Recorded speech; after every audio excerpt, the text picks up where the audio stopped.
नमस्कार. KDMCचे इलेक्शन्स म्हणजे निवडणुका उद्या येऊ घातलेल्या आहेत आणि KDMC मतदाराची जी अवस्था आहे ती पुढील व्हिडिओत मी तुम्हाला दाखवतो. आधी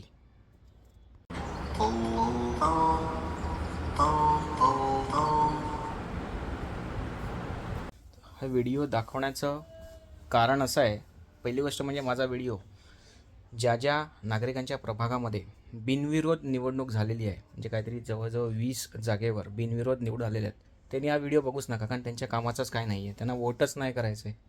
सो बघून काय करणार? तर त्यांनी हा व्हिडिओ बघून टाईमपास करूच नका. आता ज्यांना वोटिंग करायचं आहे ते सुद्धा संभ्रमात आहेत. याचं कारण असं आहे की टोटल 122 जागा आहेत आणि 31 पॅनल यावेळेला तयार केलेले आहेत, म्हणजे प्रत्येकाला 4 वोट करायचे आहेत.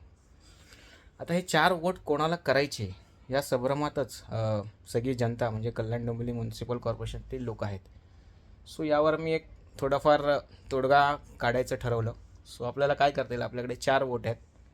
सो एक वोट जे आहे, तर मी एक पर्याय असा शोधला आहे की आपल्याला 4 वोट करायचे आहेत. सो एक वोट लेट्से असं मानून चालू आहे की BJPला दिलं. दुसरं एखादं वोट आपण मनसे आणि उभाटा ह्यांच्यातला कोणी चांगला उमेदवार असेल तर त्या उमेदवाराला देऊ शकतो. तिसरं जे वोट आहे ते अपक्ष तुम्ही बघू शकता. तुमच्या प्रभागात चांगला अपक्ष असेल आणि तो खरंच होतखोर असेल, काम करणार असेल तर तुम्ही त्याला देऊ शकता. आणि चौथं जे वोट आहे ते म्हणजे एक बहुमत आपण जे म्हणतो की तुम्हाला KDMCवर कोणाची सत्ता हवे, त्याप्रमाणे BJP हवे, शिवसेना हवे किंवा आणखीन कोणाचे हवे त्याप्रमाणे देऊ शकता. किंवा तुमचा एखादा आवडता नेता असेल, म्हणजे राज ठाकरे असतील किंवा उद्धव ठाकरे असतील. जसं मला देवेंद्र फडणवीस आवडतात इन द सेन्स ते ब्राह्मण आहेत, मी ब्राह्मण आहे म्हणून आवडतात असं नाही, पण त्यांचा तो संयमी स्वभाव आणि एक विशेष म्हणजे त्यांनी राजकारणात अशी घराणेशाही अजून कुठे चालू केलेली दिसली नाही. म्हणजे आपल्या मुलीला उभं केलं आहे किंवा आपल्या बायकोला उभं केलं आहे, खासदार केलं आहे, तर तो एक स्वभाव मला त्यांचा आवडतो.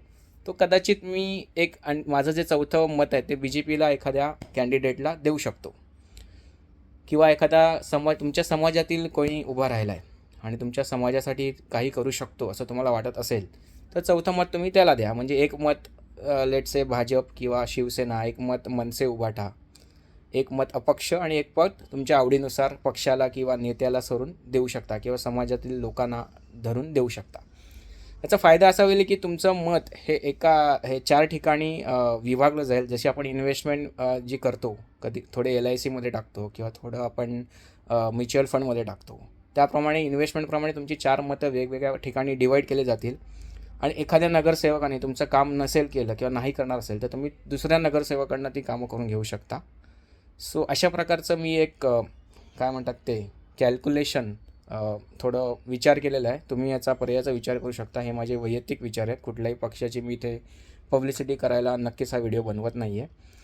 शेवटचं मला असं म्हणायचं आहे की अपक्ष, सो अपक्षांची यावेळेला नक्कीच लागलेली आहे, पॅनल वोटिंग आहे. तेव्हा अपक्ष उमेदवार जो कोणी KDMCमध्ये निवडून येईल त्याला खरंच मानलं पाहिजे. त्याच्यासाठी एक खरंच मोठी कामगिरी आहे, मोठं यश आहे. आणि जर कोणी अपक्ष यावेळेला निवडून आलं तर मी त्यांना नक्कीच स्वतः भेटण्याचा प्रयत्न करीन, त्यांचं अभिनंदनही करीन आणि त्यांच्यावर एक विशेष व्हिडिओ बनवण्याचाही प्रयत्न करीन. कारण पॅनल वोटिंगमध्ये पक्षातला माणूस तर निवडून येऊ शकतो, पण अपक्ष निवडून येणं हे खूप कठीण आहे. पण अशातही कोणी जर निवडून आलंच तर नक्कीच आपण त्याचं अभिनंदन केलं पाहिजे. सो धन्यवाद. मी जास्त व्हिडिओ वाढवत नाही. तुम्हाला जर माझा पर्याय आवडला तर नक्की तुम्ही या पर्यायांचा विचार करू शकता. थँक्यू.